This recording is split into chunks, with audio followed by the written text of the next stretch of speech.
তো পার্টিরা তোমরা তো সবাই জানো আমাদের কলেজে একটা বিরাট বড় প্রোগ্রাম ছিল, তাই সকালে ঘুম থেকে উঠে বন্ধুদের সাথে বেরিয়ে পড়লাম স্টেশন যাওয়ার জন্য। স্টেশনে এসে দেখি এখনো ট্রেনে আসেনি, তাই বন্ধুদের সাথে মজ মস্তি করার পর ট্রেনে চেপে সবুজ গাছপালা দেখতে দেখতে পৌঁছে গেলাম আমাদের সবার প্রিয় ঝাড়গ্রাম স্টেশন। তারপর ট্রেন থেকে নেমে বাসে করে চলে আসলাম আমাদের বিনপুর আইটিআই কলেজ। এসে দেখি এখনো তো প্রোগ্রাম স্টার্ট হয়নি, তাই টুকু বন্ধুদের সাথে মজ মস্তি করার পর দেখি প্রোগ্রাম স্টার্ট হলো।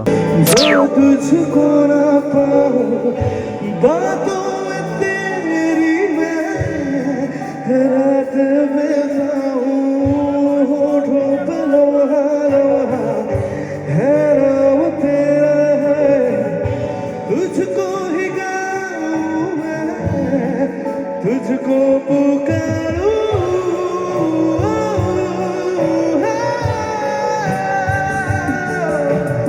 সেকেন্ড দিনের প্রোগ্রাম এবং পার্ট 2 দেখার জন্য লাইক কমেন্ট ফলো করে দাও।